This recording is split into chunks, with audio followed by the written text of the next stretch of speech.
Type wise problem solving এর আজকের ভিডিওতে সবাইকে স্বাগতম। আজকে আমরা মেনলি এনট্রপি নিয়ে কয়েকটা অঙ্ক করব।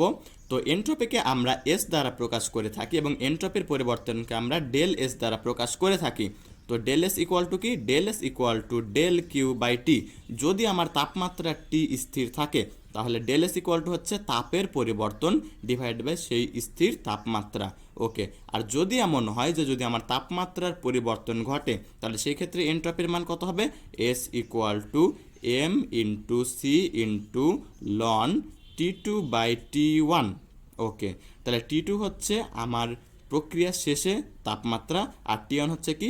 আদি অবস্থায় তাপমাত্রা। ওকে, এখন কথা হচ্ছে এম কি নির্দেশ করে? সিম্পল ভর নির্দেশ করে। এবং সি কি নির্দেশ করে? আপেক্ষিক তাপ নির্দেশ করে। তো সাধারণত আমরা এস দ্বারা আপেক্ষিক তাপ নির্দেশ করে থাকি, কিন্তু যেহেতু অলরেডি আমরা এস দ্বারা এনট্রপি নির্দেশ করে ফেলেছি তাই আপেক্ষিক তাপ নির্দেশের জন্য আমরা এক্ষেত্রে সি ব্যবহার করলাম। আর টি টু হচ্ছে কি? শেষ তাপমাত্রা, আর টি ওয়ান হচ্ছে কি? আদি তাপমাত্রা। ওকে, তো লক্ষ্য করুন যে যদি আমার তাপমাত্রা স্থির থাকে তাহলে আমরা এই সূত্রটা ব্যবহার করতে পারি, আর যদি আমার তাপমাত্রাটা পরিবর্তন হয় তাহলে আমরা এই সূত্রটা ব্যবহার করতে পারি। তো প্রথমত আমরা তাপমাত্রা স্থির থাকে এই ধরনের একটা অঙ্ক দেখে নিব। ওকে, তো চলুন অঙ্কটি দেখে নিই। তো এই ক্ষেত্রে লক্ষ্য করছেন আপনারা একটা অঙ্ক বলেছে সমষ্ণ প্রক্রিয়া। যখনই বলেছে সমষ্ণ প্রক্রিয়া, আমরা জানি যে সমষ্ণ প্রক্রিয়ায় তাপমাত্রা স্থির থাকে। সেই স্থির তাপমাত্রাটা কত?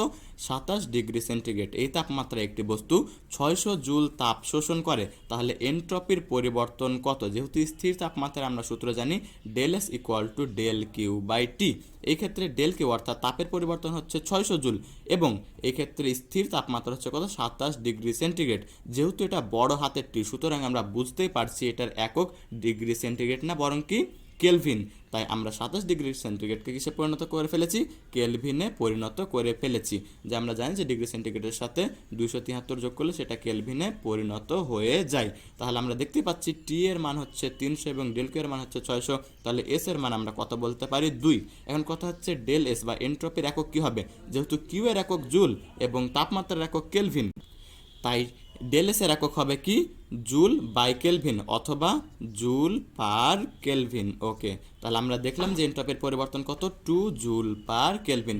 তো চলুন আমরা এবার একটা উদাহরণ দেখে আসি যেখানে আমার তাপমাত্রাটা কি হবে? পরিবর্তন হবে। তো এই ক্ষেত্রে লক্ষ্য করুন যে 10 ডিগ্রি সেন্টিগ্রেড তাপমাত্রা 2 কেজি পানির তাপমাত্রা কত বানানো হয়েছে? 35 ডিগ্রি সেন্টিগ্রেড বানানো হয়েছে। তাহলে পানির আগে তাপমাত্রা ছিল 10 ডিগ্রি সেন্টিগ্রেড এবং তার তাপমাত্রা কত বানানো হয়েছে?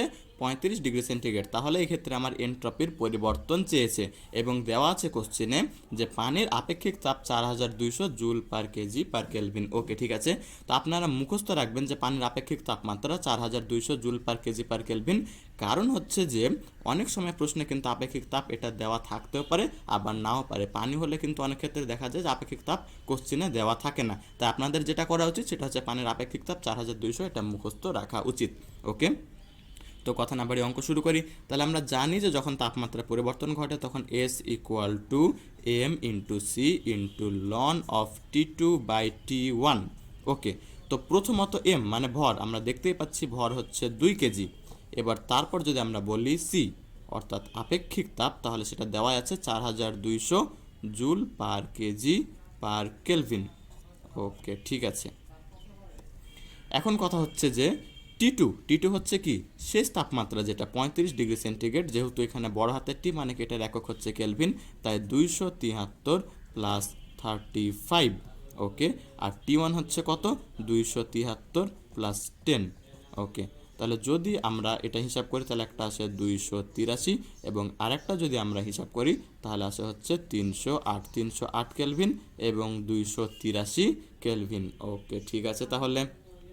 তাহলে এবার আমরা মানগুলো বসিয়ে দিতে পারি এখানে। এম ইকুয়াল টু 2, সি এর মান হচ্ছে 4200 ইন্টু লন 308 ডিভাইডেড বাই 283। ওকে, তো এখন যদি আপনারা এটা হিসাব নিকাশ করেন তাহলে ক্যালকুলেটারে আসবে প্রায় 711.08 এরকম ধরনের আর কি। আপনারা ক্যালকুলেটর টিপলে বুঝতে পারবেন এত জুল পার কেলভিন। ওকে, তো এটাই ছিল মেনলি অঙ্ক, যে যদি আমার তাপমাত্রা পরিবর্তন ঘটে তাহলে আমার এন্ট্রপির পরিবর্তন হবে কি এমসি লন T2/T1। তো চলুন একটা অঙ্ক দেখি, যে যেখানে আমার S equal to del Q by T ওই সূত্র প্রয়োগ করতে হবে, আবার এস ইকুয়াল টু এমসি লন T2/T1 এই সূত্র প্রয়োগ করতে হবে। তো এই অঙ্কটি লক্ষ্য করুন যে -5 ডিগ্রি সেন্টিগ্রেড তাপমাত্রার 500 গ্রাম বরফকে 12 ডিগ্রি সেন্টিগ্রেড তাপমাত্রার পানিতে পরিণত করলে এন্ট্রপির পরিবর্তন কত। এখানে কিন্তু আসলে কয়েকটা প্রক্রিয়া আছে, প্রক্রিয়াগুলো আপনাকে বুঝতে হবে। প্রথমত আমাকে যেটা করতে হবে সেটা হচ্ছে -5 ডিগ্রি সেন্টিগ্রেড তাপমাত্রার বরফকে কিসে পরিণত করতে হবে, 0 ডিগ্রি সেন্টিগ্রেড তাপমাত্রার বরফে পরিণত করতে হবে। এরপর আবার কি করতে হবে, 0 ডিগ্রি সেন্টিগ্রেড তাপমাত্রার বরফকে 0 ডিগ্রি সেন্টিগ্রেড তাপমাত্রার পানিতে পরিণত করতে হবে। এবার আবার কি করতে হবে, 0 ডিগ্রি সেন্টিগ্রেড তাপমাত্রার পানিকে 12 ডিগ্রি সেন্টিগ্রেড তাপমাত্রার পানিতে পরিণত করতে হবে। সুতরাং আপনাদের কিন্তু প্রক্রিয়াগুলো বুঝতে হবে এবং মাঝে থেকে কিন্তু কোনো প্রক্রিয়া স্কিপ করা যাবে না। যে প্রথমত বরফের তাপমাত্রা আগে যাই থাকুক না কেন সেটাকে আগে আমার 0 ডিগ্রির বরফ বানাতে হবে, এবং যখন আমার 0 ডিগ্রির বরফ হয়ে গেল তখন কিন্তু সে বরফটা আবার যখন পানিতে পরিণত হবে তখন তার তাপমাত্রা পরিবর্তন হবে না ঠিকই, কিন্তু সে কী করবে, কিছুটা তাপ গ্রহণ করবে, যেটাকে আমরা সুপ্ত তাপ বলে থাকি। যে যখন আমার 0 ডিগ্রি সেন্টিগ্রেড তাপমাত্রার বরফ 0 ডিগ্রি সেন্টিগ্রেড তাপমাত্রার পানিতে পরিণত হয় তখন কি হয়, সেটা কিছু পরিমাণ তাপ গ্রহণ করে, যেটাকে আমরা সুপ্ত তাপ বলি। এ তাপ কিন্তু তার তাপমাত্রা পরিবর্তন ঘটায় না, কিন্তু কি করে, তার অবস্থার পরিবর্তন ঘটায়, তার ভৌত অবস্থার পরিবর্তন ঘটায়। যে কঠিন অবস্থা থেকে তরল অবস্থায় যাওয়ার জন্য সেই পরিমাণ তাপ তার দরকার হয়। এরপর 0 ডিগ্রি সেন্টিগ্রেড তাপমাত্রার পানিকে আবার আমি কি করলাম, 12 ডিগ্রি সেন্টিগ্রেড তাপমাত্রার পানিতে পরিণত করলাম। তাহলে এটা হচ্ছে একটা প্রক্রিয়া, এটা হচ্ছে 2 নম্বর প্রক্রিয়া এবং এটা হচ্ছে 3 নাম্বার প্রক্রিয়া। তো তাহলে আমরা বলতে পারি যে যদি আমরা মোট এন্ট্রপির পরিবর্তন এস বলি, এস ইকুয়াল টু S1, যেটা হচ্ছে এই প্রক্রিয়ায় এন্ট্রপির পরিবর্তন, প্লাস হচ্ছে S2 যেটা হচ্ছে পরবর্তী ধাপে এন্ট্রপির পরিবর্তন, প্লাস হচ্ছে S3 যেটা হচ্ছে তার পরবর্তী ধাপের এন্ট্রপির পরিবর্তন। তো লক্ষ্য করুন, যখন আমরা -5 ডিগ্রি সেন্টিগ্রেড তাপমাত্রার বরফকে 0 ডিগ্রি সেন্টিগ্রেড তাপমাত্রার বরফে পরিণত করব তখন আমরা দেখতেই পাচ্ছি যে তাপমাত্রার পরিবর্তন হচ্ছে। যদি তাপমাত্রার পরিবর্তন হয় তো আমরা সূত্র জানি m × C × ln T2/T1। তো লক্ষ্য করুন যে এর পরের অংশ, এখানে তো তাপমাত্রার পরিবর্তন হলো তাই এই সূত্র, পরবর্তী অংশ যখন 0 ডিগ্রি সেন্টিগ্রেড তাপমাত্রার বরফ 0 ডিগ্রি সেন্টিগ্রেড তাপমাত্রার পানিতে পরিণত হলো তখন কি ঘটলো, তখন কিন্তু তার তাপমাত্রার পরিবর্তন না ঘটলেও সে কিন্তু তাপ শোষণ করেছে। কি পরিমাণ তাপ শোষণ করেছে, যখন কোনো পদার্থের অবস্থার পরিবর্তন ঘটে, শুধুমাত্র ভৌত অবস্থার পরিবর্তন ঘটে কিন্তু তাপমাত্রা পরিবর্তন ঘটে না, তখন সে ঠিক যদি কঠিন থেকে তরলে পরিণত হয় তাহলে সে m × LF এতটুকু তাপ সে শোষণ করে, সে এতটুকু তাপ শোষণ করে। এটা হচ্ছে তার শোষিত তাপ বা ডেল কিউ এর মান ডিভাইডেড বাই হচ্ছে আমার টি, যেটা স্থির তাপমাত্রা, সেটা কত, 0 ডিগ্রি সেন্টিগ্রেড বা 273 কেলভিন প্লাস। তাহলে এই ধাপের কাজও আমার শেষ, আবার এই ধাপের কাজও আমার শেষ। এবার তার পরবর্তী ধাপ যে 0 ডিগ্রি সেন্টিগ্রেড তাপমাত্রার পানি 12 ডিগ্রি সেন্টিগ্রেড তাপমাত্রার পানিতে পরিণত হবে। তাহলে আবার আমরা কি লিখতে পারি, m × C × ln T2/T1। এখানে কিন্তু খেয়াল করতে হবে এই T2 আর T1 এটা কিন্তু এই T2 আর এই T1, আর এখানকার T2 আর T1 কিন্তু কি এই T2 এবং এই T1। আচ্ছা ঠিক আছে। তো প্রথমত যেটা প্রথম ধাপ, এখানে কিন্তু বরফের অবস্থার পরিবর্তন হচ্ছে, তাই এই সি বা আপেক্ষিক তাপ হচ্ছে কার আপেক্ষিক তাপ, বরফের আপেক্ষিক তাপ। তো কোশ্চিনে দেওয়া আছে যে C/I হচ্ছে 2100, অর্থাৎ বরফের আপেক্ষিক তাপ হচ্ছে 2100 জুল/কেজি/কেলভিন, এবং কোশ্চিনে বলা আছে যে ভর হচ্ছে 500 গ্রাম। 500 গ্রাম মানে আমরা জানি 0.5 কেজি, তাই আমরা বসিয়ে দিই যে m হচ্ছে 0.5 × C হচ্ছে 2100 × ln T2, শেষ তাপমাত্রাটা কত এই প্রক্রিয়ায়, 0 ডিগ্রি সেন্টিগ্রেড মানে 273 কেলভিন, ডিভাইডেড বাই আদি তাপমাত্রাটা কত ছিল, -5 ডিগ্রি সেন্টিগ্রেড মানে কত, 268 কেলভিন। তো এই ক্ষেত্রে বলে রাখা ভালো যে অনেকে যে ভুলটা করে সেটা হচ্ছে কি, এই সি হচ্ছে কিন্তু বরফের সি, অর্থাৎ বরফের আপেক্ষিক তাপ। এখানে কিন্তু অনেকে পানির আপেক্ষিক তাপটা বসিয়ে দেয়, সেটা কিন্তু করা যাবে না, কারণ অবস্থাটা পরিবর্তন মানে তাপমাত্রাটা পরিবর্তন হচ্ছে বরফের, তাই এক্ষেত্রে আমার বরফের আপেক্ষিক তাপ কিন্তু বসাতে হবে। ওকে, ঠিক আছে। তার পরবর্তীতে চলে যাই। এবার এই ধাপ 0°C তাপমাত্রা বরফ 0°C তাপমাত্রা পানিতে পরিণত হবে। তো আমরা দেখতেই পাচ্ছি যে এই ক্ষেত্রে তার শোষিত তাপ m ইন্টু LF, তাহলে এম এর মান হচ্ছে 0.5 ইন্টু LF। LF হচ্ছে বলা হয় যে গলনের সুপ্ত তাপ, সেটা হচ্ছে কত 3.36 ইন্টু 10⁵ জুল পার কেজি। যে 1 কেজি বরফকে যদি আমরা 1 কেজি পানিতে পরিণত করতে চাই তাপমাত্রাটা স্থির রেখে, যদি আমরা তাপমাত্রাটা স্থির রেখে কী করতে চাই, 1 কেজি বরফকে 1 কেজি পানিতে রূপান্তরিত করতে চাই, তাহলে 3.36 ইন্টু 10⁵ জুল তাপশক্তি দরকার হবে। আমি আবারও বলছি, যদি আমরা 1 কেজির বরফকে 1 কেজির পানিতে পরিণত করতে চাই কোনো তাপমাত্রার পরিবর্তন ছাড়াই, তাহলে কিন্তু আমার 3.36 ইন্টু 10⁵ জুল তাপশক্তি দরকার। তাই LF এর মান আমি বসিয়ে দিচ্ছি এই ক্ষেত্রে কত 3.36 ইন্টু 10⁵ ডিভাইডেড বাই টি, স্থির তাপমাত্রা। স্থির তাপমাত্রাটা কত 0°C বা 273 কেলভিন।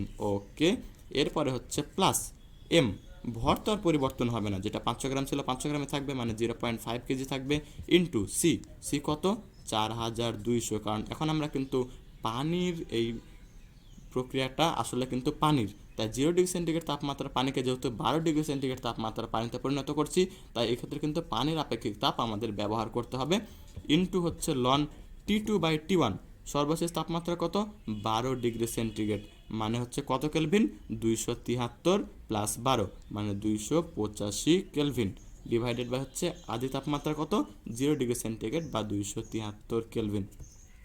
এখন যদি আপনারা হিসাবটা করেন, তাহলে এখানে হিসাব করে যে মানটা পাবেন সেটাই হচ্ছে আমার নির্ণয় অ্যান্সার, যে এত জুল পার কেলভিন। তো আপনারা হয়তো ব্যাপারটা বুঝে গেছেন যে কিভাবে আমরা যখন একটা পদার্থ এক অবস্থা থেকে অন্য অবস্থায় রূপান্তরিত হবে এবং তার তাপমাত্রা পরিবর্তন হবে, তখন আমরা কিভাবে এনট্রপির পরিবর্তনটা নির্ণয় করব। আচ্ছা, ঠিক আছে। তো এই ক্ষেত্রে আমি একটা হোমওয়ার্ক দিব, সেটা আরেকটু জটিল। তো এই ক্ষেত্রে যেমন আমি দেখেছিলাম যে মোট 3টা প্রক্রিয়া ছিল, একটা প্রক্রিয়া, 2টা প্রক্রিয়া, 3টা প্রক্রিয়া। তো সেই ক্ষেত্রে হয়তো বা 5টা বা 6টা প্রক্রিয়া থাকবে বা 4টা প্রক্রিয়া থাকবে। তো দেখে নিন তাহলে হোমওয়ার্কটি। তো এই উদাহরণটি লক্ষ্য করুন। এবার হচ্ছে কিন্তু আমার বরফকে একবারে বাষ্পে পরিণত করতে হবে। যে -56°C তাপমাত্রার 100 গ্রাম বরফকে 123°C তাপমাত্রার বাষ্পে পরিণত করলে এনট্রপির পরিবর্তন কত। তো বরফকে তো আর আমরা ডাইরেক্ট বাষ্পে পরিবর্তন করতে পারবো না, আমাদেরকে ধাপে ধাপে পরিবর্তনটা লক্ষ্য করতে হবে। তো দেখুন যে প্রথমত কি হবে, -56°C তাপমাত্রার বরফ আগে 0°C তাপমাত্রার বরফে পরিণত হবে, তারপর 0°C তাপমাত্রার বরফ 0°C তাপমাত্রার পানিতে পরিণত হবে, তারপর কিন্তু আবার 0°C তাপমাত্রার পানি 123°C তাপমাত্রার পানিতে পরিণত হতে পারবে না, কারণ পানির স্ফুটনাঙ্ক 100°C, তাই পানির তাপমাত্রা 0 থেকে 100 পর্যন্ত বাড়বে এবং 0°C তাপমাত্রার পানি 100°C তাপমাত্রার পানিতে পরিণত হবে। এরপর আবার কি হবে, 100°C তাপমাত্রার পানি 100°C তাপমাত্রার বাষ্পে পরিণত হবে, এরপর 100°C তাপমাত্রার বাষ্প 123°C তাপমাত্রার বাষ্পে পরিণত হবে। আচ্ছা, যদি আপনারা এই স্টেপগুলো বুঝে থাকেন, তাহলে এখন আশা করি বাকিটা পারবেন।